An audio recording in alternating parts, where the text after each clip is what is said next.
पूरी रात चीता निगरानी कर रहा था और उसने माणिक दादी को बाकी जानवरों से सुरक्षित रखा था। सुबह हो गई और माणिक दादी ने देखा कि चीता उसके पास ही बैठा है। चीता उसकी निगरानी कर रहा है। यह देखकर माणिक दादी को बहुत आश्चर्य हुआ। उसने उठने की कोशिश की, लेकिन वो उठ नहीं पा रही थी। ऐसे ही 2 दिन बीत गए और अब गांव में खबर फैल गई कि माणिक दादी जंगल से नहीं लौटी हैं। गांव वाले माणिक दादी के घर के पास जमा हो गए। शिशुपाल केशव के साथ गांव के सरपंच, बिंदिया और बाकी सब भी बातें करने लगे कि माणिक दादी कहां गई होगी। शिशुपाल ने कहा, ऐसा तो आज तक कभी नहीं हुआ कि माणिक दादी जंगल में गई हूं और वापस नहीं आई हूं। केशव ने कहा, हाँ, लेकिन अब वो कितनी बूढ़ी हो गई है। मुझे तो डर लग रहा है कि कहीं किसी जंगली जानवर ने उन पर हमला ना कर दिया हो। केशव की बात सुनकर सरपंच जी सोच में पड़ गए और कहा, कुछ सालों पहले माणिक दादी के पति भी ऐसे ही गायब हो गए थे। एक दिन वो जंगल में जड़ी बूटी लेने के लिए गए थे और वापस ही नहीं आए। उनकी तो लाश भी नहीं मिली थी। ये सुनकर सब सन्न रह गए। अगर माणिक दादी के साथ ऐसा कुछ हुआ होगा तो ये सोचकर सबका दिल बैठने लगा। सबसे ज्यादा चिंता तो बिंदिया को होने लगी। माणिक दादी के बारे में सोचकर उसके माथे पर पसीने की बूंदें आ गईं। उसे लग रहा था कि उसके लिए कोई खास जड़ी बूटी लेने के लिए माणिक दादी गई थी। अगर वो ये बात सबको बताती तो उसकी सास और पति उसे ही दोष देते, इसलिए वो चुप रही। लेकिन मन ही मन उसे माणिक दादी की बहुत चिंता हो रही थी और वो प्रार्थना कर रही थी कि माणिक दादी ठीक हों। थोड़ी देर सोचकर सरपंच जी ने कहा कि हम कुछ मर्द जंगल में जाकर देखते हैं। ये सुनकर एक गांव वाले ने कहा कि क्या हमारा जंगल में जाना सही रहेगा। उस पर शिशुपाल ने कहा, क्यों नहीं, आज तक हम सब की बीमारी का इलाज माणिक दादी ही करती आई हैं। अब अगर उन्हें हमारी मदद की जरूरत होगी तो हमें उनकी मदद करनी ही चाहिए। हम ऐसे डर के मारे हाथ पर हाथ धरे नहीं बैठ सकते। ये सुनकर गांव के कुछ हट्टे कट्टे लोग लाठी काठियों के साथ आगे आए। उन्होंने कहा कि हम सब मिलकर जाएंगे तो जंगली जानवर हमारा कुछ नहीं बिगाड़ पाएंगे। उनका ये जोश देखकर सरपंच जी के साथ शिशुपाल, केशव और बाकी सब जंगल में जाने लगे। जो डर रहे थे वो अपने अपने घर वापस चले गए। बहुत सारे मर्द हाथों में लाठियां लेकर एकजुट होकर जंगल की ओर बढ़ने लगे। कुछ देर के बाद सब जंगल में पहुंच गए, लेकिन उन्हें माणिक दादी कहीं दिखाई नहीं दे रही थी। सब एक साथ थे, इसलिए किसी को डर नहीं लग रहा था। यह देखकर सरपंच जी ने कहा कि यहां तो माणिक दादी कहीं नहीं है, हमें जंगल के और अंदर जाकर देखना चाहिए। सब जंगल के और अंदर चले गए और थोड़ी दूर जाने के बाद उन्होंने देखा कि माणिक दादी थकी हारी एक पेड़ के नीचे बैठी हुई थी और उसके पास एक बड़ा सा चीता बैठा हुआ था। उस चीते को देखकर शिशुपाल ने कहा, यह चीता जरूर हमारी माणिक दादी को मार डालेगा। इसकी वजह से ही माणिक दादी घबरा कर बैठी होंगी।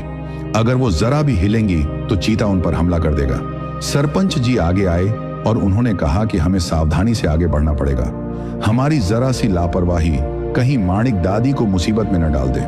केशव ने सरपंच जी की बात को दोहराते हुए कहा, हाँ, आप ठीक कह रहे हैं, हमें इस चीते को पहले दूर भगाना पड़ेगा। लेकिन एक बात समझ नहीं आ रही कि यह चीता माणिक दादी के पास इतनी शांति से कैसे बैठा है। वो सब बाद में सोचेंगे, पहले माणिक दादी को उस चीते से दूर करना पड़ेगा। ऐसा कहकर सरपंच जी धीरे धीरे आगे आने लगे। उनके पीछे सब आ रहे थे। सबने अपने हाथों में लाठियां कसकर पकड़ रखी थी। सब आगे आने लगे और उन्हें देखकर चीता गुर्राने लगा।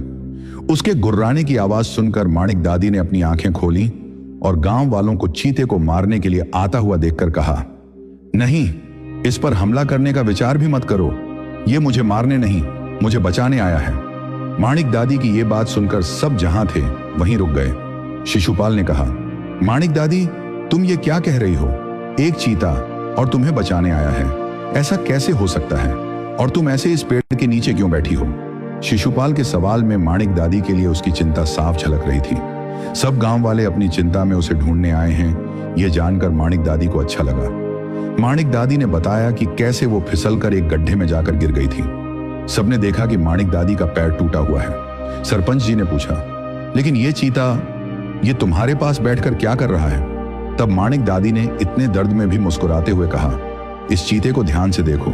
इस चीते के माथे पर एक खास निशान है। सबने देखा तो चीते के माथे पर ठीक बीच में एक काले रंग का निशान था, जो किसी पुराने घाव के निशान जैसा लग रहा था। निशान देखकर केशव ने पूछा, इस निशान में ऐसा खास क्या है माणिक दादी, और तुम्हें इस चीते से डर नहीं लग रहा है? केशव के इस सवाल का जवाब देते हुए माणिक दादी कहने लगी कि एक बार इंसान उस पर किए हुए एहसानों को भूल सकता है, लेकिन जानवर कभी नहीं भूलता है। यह चीता भी उस पर किए हुए एहसानों को नहीं भूला है। माणिक दादी की यह बात सुनकर सब और उलझ गए। माणिक दादी ने अब विस्तार से बताना शुरू किया। कुछ सालों पहले माणिक दादी अपने पति के साथ जंगल में गई हुई थी। तब उन दोनों ने देखा कि लोहे के एक जाल में चीते का एक छोटा सा बच्चा फंसा हुआ है। दोनों भागकर उसके पास गए। दादी के पति ने कहा कि किसी शिकारी ने जाल बिछाया होगा। आजकल चीतों को भी शिकारी पकड़कर दूर के शहरों में जाकर बेचते हैं। पैसों के लालच में किसी शिकारी ने इस छोटे बच्चे को अपने परिवार से दूर कर दिया है। फिर दोनों ने मिलकर बहुत मेहनत से उस जाल को तोड़ा और उस छोटे चीते को उस जाल से बाहर निकाला। उस चीते के माथे पर चोट आई थी, जिस पर माणिक ने जड़ी बूटी लगाई। वो छोटा चीता दोनों को प्यार भरी नजरों से देखने लगा, मानो वो उनका धन्यवाद कर रहा हो। तभी वहां शिकारी आ गया और चीता भाग गया। शिकारी ने माणिक के पति से झगड़ा किया और कहा कि उसकी वजह से बहुत नुकसान हुआ है। वो माणिक के पति को नहीं छोड़ेगा। उसके बाद एक दिन जब माणिक का पति अकेला जंगल में आया था, तब शिकारी ने उसे मार डाला और उसकी लाश को भी ठिकाने लगा दिया। ये सब माणिक को उस समय पता चला जब वो अपने पति को ढूंढने आई थी, लेकिन गांव वालों के मन में कोई डर न बैठ जाए, इसलिए उन्होंने किसी को कुछ नहीं बताया था। ये वही चीता है जो बरसों पहले हमें मिला था। 2 दिनों पहले जब मैं यहाँ अकेली बैठी हुई थी, तब कई जंगली जानवर मेरे आसपास आ रहे थे। तब इस चीते ने ही उनसे मेरा रक्षण किया है। आज इस चीते ने कई सालों पहले की बात को याद रखते हुए अपने एहसानों को चुकाया है। ये सब सुनकर गांव वाले पीछे हो गए। चीता समझ गया कि वो सब उसे मारने नहीं आए हैं और अब माणिक दादी भी सुरक्षित हैं। चीता धीरे से उठा और एक बार फिर से उसने माणिक दादी की तरफ उन्हीं नजरों से देखा जैसे उसने पहले देखा था। माणिक दादी की तरफ देखकर उसने अपनी गर्दन झुकाई और झट से एक छलांग मारकर दूर झाड़ियों के पीछे चला गया। गांव वालों ने मिलकर माणिक दादी को सहारा दिया और उसे लेकर गांव में आ गए। कुछ दिनों के इलाज के बाद माणिक दादी ठीक हो गई, लेकिन एक चीते ने उस पर किए हुए एहसानों का बदला इतने सालों के बाद चुकाया। इस बात की चर्चा गांव में सालों तक होती रही।